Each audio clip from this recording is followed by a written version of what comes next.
Haleluya, salam kemenangan.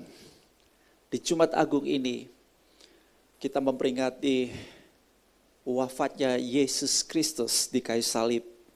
Dia ada di situ untuk menebus setiap dosa kita. Ini bukti betapa Tuhan sangat mengasihi setiap kita. Dia tidak mau ada satupun di antara kita yang binasa, tapi setiap kita beroleh hidup yang kekal.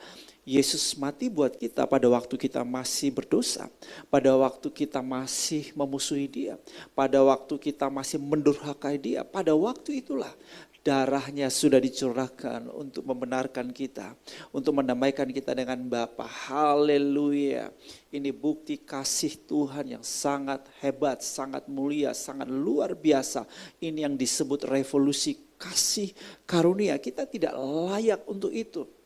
Karena seharusnya kita yang ada di situ, seharusnya kita yang dihukum. Tetapi Yesus menggantikan tempat kita. Yesus menggantikan posisi kita. Puji Tuhan. Saudaraku, apakah begitu mudah sekali buat Yesus untuk mencapai tempat itu? Ada di salib itu.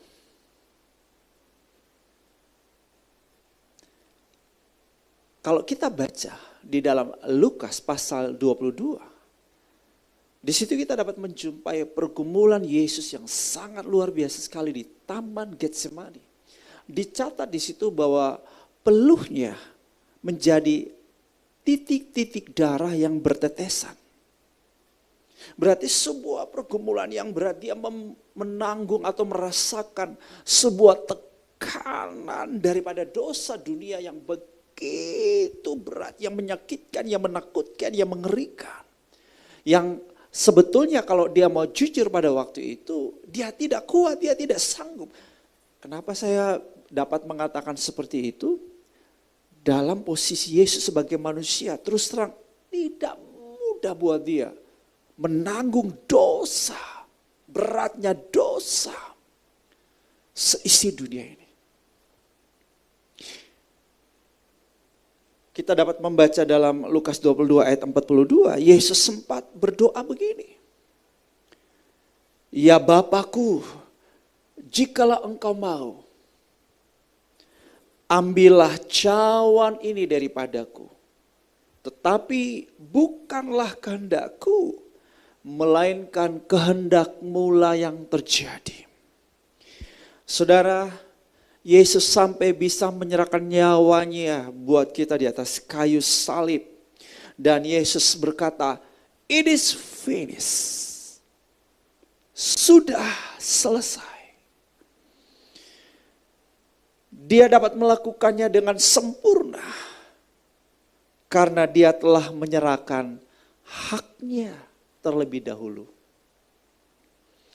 Saudara, Yesus punya hak untuk hidup hanya bagi dirinya sendiri.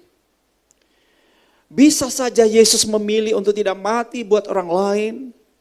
Apalagi mati buat para pengkhianat, mati buat para penyangkal, mati buat orang-orang yang mengolok-olok, yang mencaci maki dia.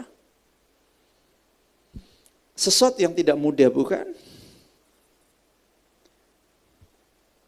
Yesus juga punya hak untuk mendapat pengakuan.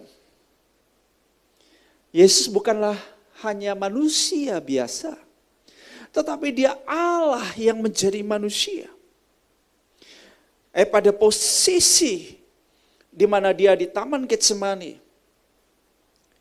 dia harus pertaruhkan. Dia harus rela untuk tidak mempertahankan keseteraannya dengan Allah sebagai milik yang harus dipertahankan.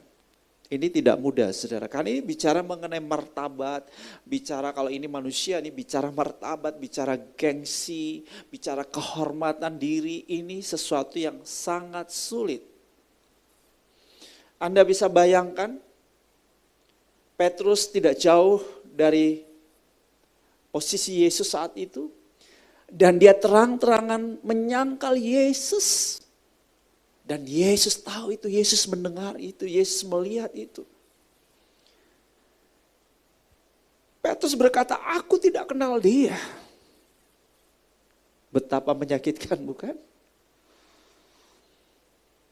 Tua-tua bangsa Yahudi, imam-imam kepala dan para ahli Taurat di hadapan mahkamah agama menyatakan, jikalau engkau adalah Mesias. Ya, Yesus bisa saja mengatakan, ya, aku Mesias. Mereka berkata, engkau anak Allah bukan? Bisa saja Yesus juga berkata, yes, aku anak Allah. Tapi Yesus, saudaraku, membiarkan mereka yang bilang, pengakuan itu datang dari mulut mereka dan bukan dari Yesus. Saudara, kecenderungan manusia adalah tentu ingin membuktikan dirinya, ingin menunjukkan siapa dirinya. Kamu tidak kenal siapa aku, iya kan? Pilatus pun bertanya, engkaukah raja orang Yahudi? Ya, bisa saja. Ya, sisi ego Yesus terganggu, iya kan? Keberhargaan diri Yesus terganggu, kehormatan dirinya terganggu, dia ingin membuktikan dirinya siapa dia. Bisa saja dia bilang begini, Pilatus, aku bukan hanya raja bagi orang Yahudi, tapi aku adalah raja di atas segala raja. Bisa saja, ya. Saya membayangkan seperti itu, saudaraku, sebagai manusia. Tetapi itu tidak dilakukan oleh Yesus. Artinya apa? Yesus itu sudah menyerahkan hak keseteraannya dengan Allah itu tidak dipertahankannya. Dia rela. Dia mengosongkan dirinya. Menjadi hamba. Seorang hamba tidak perlu mencari pengakuan. Seorang hamba rela dicaci maki, rela diolok, rela dihina, iya, rela dihancurkan harga dirinya, rela untuk tidak dihormati.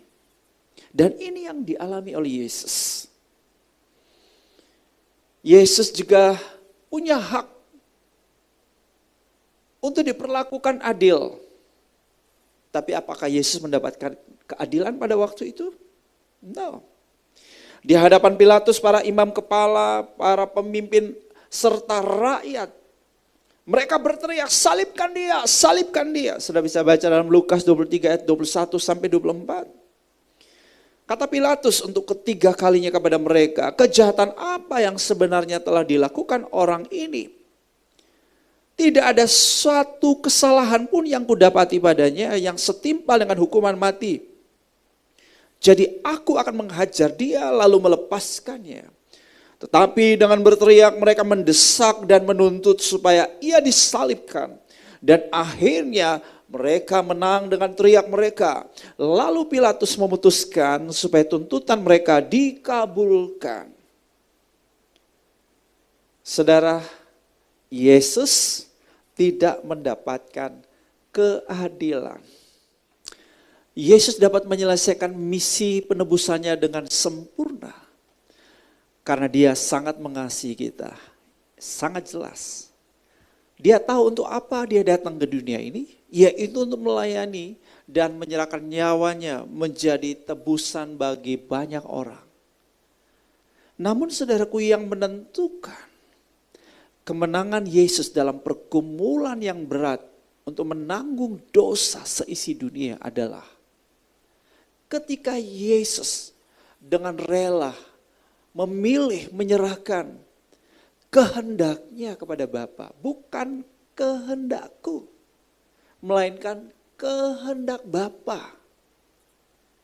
Dia membiarkan kehendak Bapa yang terjadi atas hidupnya. Ini saya sebut sebagai kerelaan untuk menyerahkan haknya. Paling tidak ada 3 haknya yang Yesus persembahkan, yang Yesus serahkan kepada Bapanya. Supaya kehendak Bapa yang berlaku penuh, total atas hidupnya. Hak untuk hidup buat dirinya sendiri. Hak untuk mendapat pengakuan. Dan hak untuk diperlakukan adil. Saudara, apa pesan Tuhan buat kita di Jumat Agung ini? Pesannya adalah Demikianlah kita ketahui kasih Kristus, yaitu bahwa Ia telah menyerahkan nyawanya untuk kita. Jadi kita pun wajib menyerahkan nyawa kita untuk saudara-saudara kita. 1 Yohanes 3 ayat 16.